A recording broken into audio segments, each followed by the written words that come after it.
अभी हम मौजूद हैं लिंगियाडी में, जहाँ पे पिछले 80 दिनों से अधिक धरने पर बैठे हैं लोग अपनी मांगों को लेकर, लेकिन एक बार भी शासनिक जो अधिकारी हैं या फिर जो वो नेता हैं इनकी मांगों को या इनकी जो समस्या है उनको सुनने यहाँ तक नहीं आए।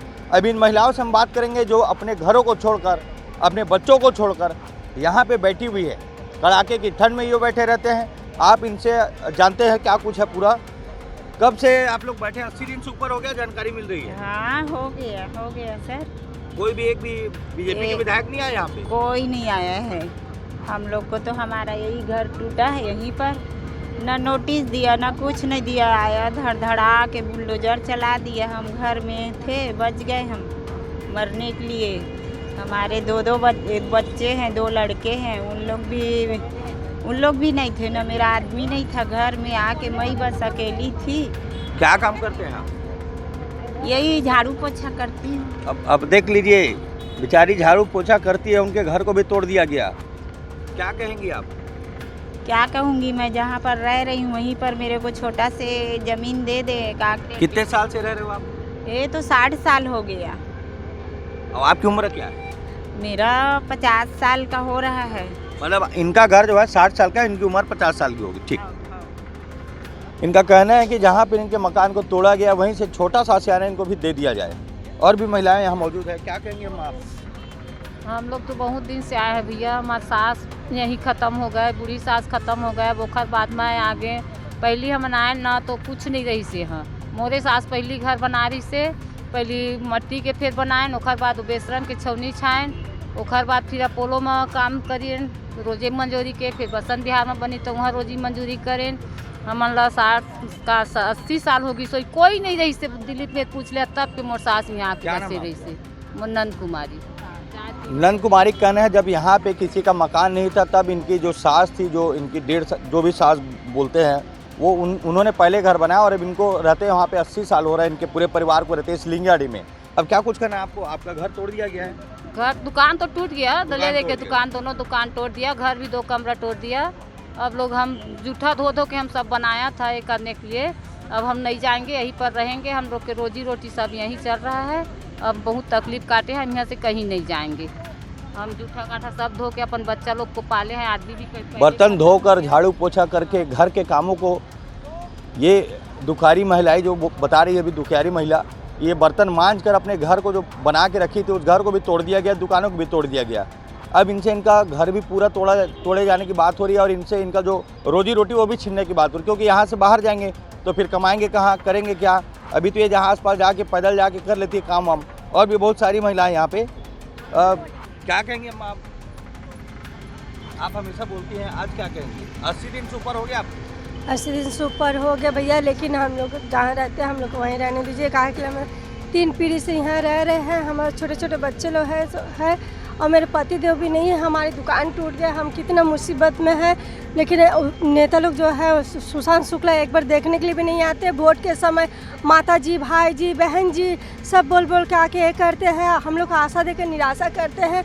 हम लोग जहाँ हैं हम लोग को वहीं करने रहने दीजिए। हम लोग को वहीं पट्टे दे दीजिए, हो सके तो पैसे भी दे दीजिए। कहा मेरे पति देव नहीं है, मैं कैसे गुजारा करूँगी छोटे छोटे बच्चे को लेके? क्या हम रोड में घूमेंगे तो ही ना जो दे दो भाई, भीख मांगूंगा तो भीख मांगने से भी आजकल कोई नहीं देगा। आजकल के दुनिया में हम लोग बिना भूखे प्यासे 80 दिन से यहाँ बैठे हुए हैं। लेकिन हम लोग सुशांत शुक्ला के सिंह के घर हम लोग गए हैं, कुत्ता की तरह हम लोग को धुतकार के निकाल दिया। हम लोग कुत्ता है क्या? हम लोग अपना अधिकार मांगने के लिए गए थे। हम लोग भीख मांगने नहीं गए थे, हम लोग का अधिकार मांगने गए थे। तो भी हम लोग क्या गए थे आप? सुशांत शुक्ला के यहाँ हम लोग गए थे, 2-3 बार गए थे। हम लोग 2-3 बार ऐसा कुत्ता की तरह हम लोग को धुतकारे हैं, लेकिन एक बार भी आके हम लोग को देखे नहीं कि हम लोग क्या हाल में है, खा रहे हैं कि मर रहे हैं कि जिंदा है। एक बार आके देखना चाहिए ना। बड़े तो नेता बन के घूमते फिरते हैं और यहाँ का कॉम्प्लेक्स बनाएंगे, बोल रहे हैं गार्डन बनाएंगे करके। यहाँ तो सब बड़े बड़े अमीर लोग रहेंगे, गरीबी बच्चे लोग कहाँ जाएंगे? हम लोग जैसे इंसान लोग बच्चे लोग नहीं जा सकते भैया। हम लोग क्या नाम है आपका? वंदना डे। वंदना। हाँ। इन्होंने साफ तौर पे कहा है कि जो क्षेत्रीय विधायक उनके घर भी गए, लेकिन जिस तरह से उन्होंने व्यवहार किया, अब बताना तो मैं बता नहीं सकता, वो खुद बता दिए हैं। आगे और भी बहुत सारे यहाँ लोग बैठे हुए हैं, उनसे बात कर लेते हैं। क्या आखिर यहाँ पे पूर्व विधायक खरे जी भी मौजूद है, उनसे हम चर्चा कर लेते हैं। खरे जी, क्या कुछ कहेंगे? 80 दिन से ऊपर हो गया इन लोग को यहाँ बैठे। मैं तो सभी आए, लेकिन अपनी जो नेता है, राजनेता यहाँ बने बैठे हैं शासन के, एक बार भी मिलने नहीं आए। देखो, शासन की जो नीति है गरीब को उजाड़ने का है और पूंजीपति लोगों को ज़मीन को आवंटन करने का नीतियाँ चल रही है। ये पहले ग्राम पंचायत था, ये आवासीय ज़मीन है, बाद में निगम बनने के बाद इनको सरकार ने, ठीक है ये लोग बाहर से आकर बसे होंगे, मैं ये नहीं कहता, और भारत में गरीबी के कारण, जाति उद्देश्य के कारण लोग गांव को छोड़कर शहर में आकर बसते हैं। पलायन एक तरह से हम लोग भारत के ही, अपने ही देश में अपना शरणार्थी के रूप में है। तो इनकी आशियाना उजड़ना नहीं चाहिए। शासन स्तर के लोगों को हम तो बोल रहे हैं कि अभी 23 फरवरी से बजट सत्र चालू हो रहा है और हम चाह रहे हैं कि बजट सत्र में ही सरकार इस बात की घोषणा करे, ये आंदोलन को ख़त्म किया यहाँ पे जाए। कोई बड़े रईस घर के लोग नहीं बैठे हैं, झाड़ू पोछा बर्तन काटने वाले जो महिलाएं हैं जिन्होंने अपना एक एक रुपया जोड़कर अपना घर बनाया था, उन घरों को पहले तोड़ दिया गया, दुकानों को तोड़ दिया गया जहाँ से इनकी रोजी चलती थी। अब इनको यहाँ से हटाया जा रहा है। हटाने के बाद 80 दिन से यहाँ बैठे, 80 दिन से ऊपर हो रहा है। आप भी पूर्व में विधायक रह चुके, आपकी भी सत्ता थी उस समय, तो क्या इस तरह का कभी आपको देखने को मिला था कि 80 दिन से कोई आंदोलन जारी है? नहीं, मैं तो पहले बोला कि इस तरह से धरना प्रदर्शन से कुछ होने वाला नहीं है।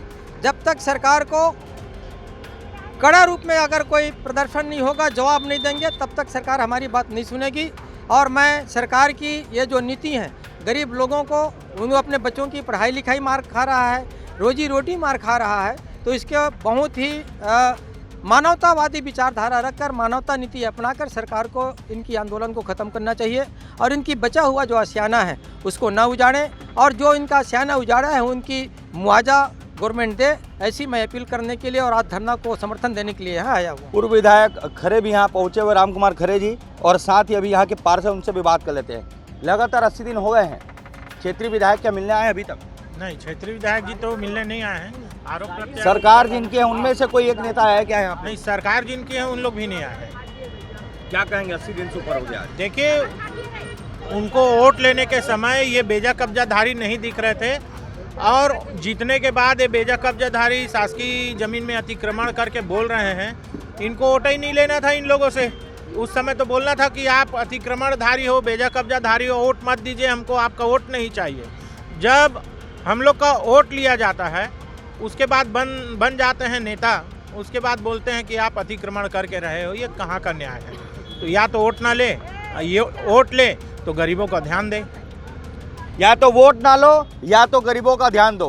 पार्षद ने साफ कहा है, या तो वोट लेने मत आइए, या फिर अगर वोट लेने आते हैं तो गरीबों का ध्यान दीजिए। आपको बताना चाहूँगा कि जब चुनाव का माहौल था उस समय यहीं पे बड़ी बड़ी घोषणाएं हुई थी, इस चौक में बड़ी घोषणाएं हुई थी, जिसका सबूत भी हमारे पास, हम उसको भी दिखाएंगे।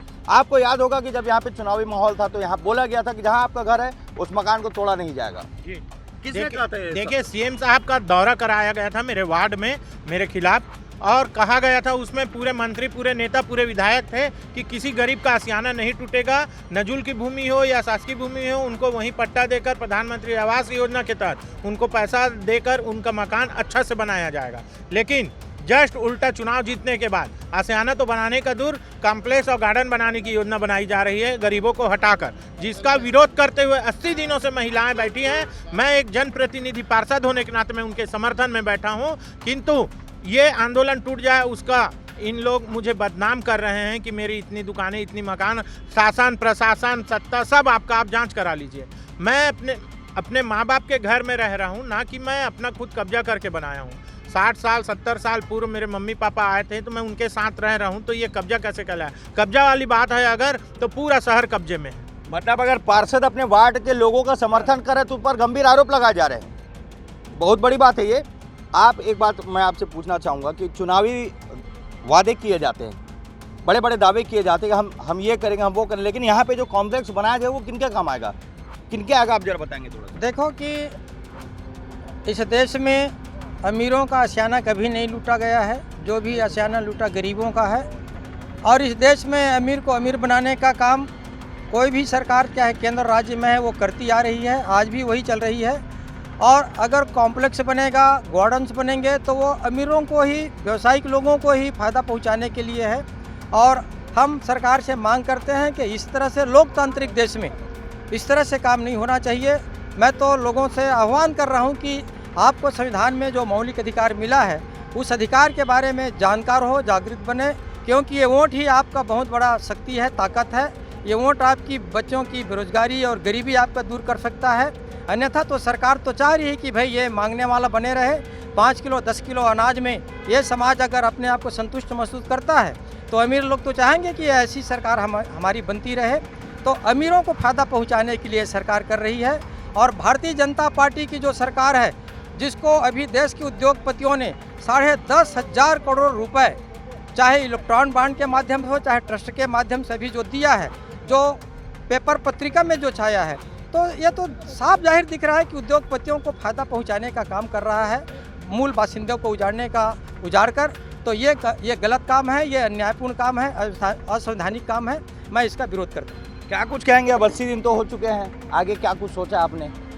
आगे कई समय से बैठे थे आप लोग। आगे सबके सलाह से सर्वदलीय मंच के योजना के तहत बैनर तले हम बहुत बड़ा प्रदेश व्यापी आंदोलन करने के लिए बाध्य हैं। 80 दिन से ऊपर हो गए हैं, मांगे भी नहीं सुनी जा रही है, शासन की ओर से कोई जवाब भी नहीं आता, ना कोई बड़े नेता आ रहे हैं यहाँ पे। बड़े बड़े दावे चुनाव के पहले किए जाते हैं। अब अगर इनकी मांगे पूरी नहीं होगी तो आगे इनका एक ही उपाय बच गया है कि ये सर्वदलीय समाज मिलकर एक बड़ा आंदोलन करेंगे। कैमरामैन अजय यादव के साथ पिंटू दुबे, ग्रैंड न्यूज से।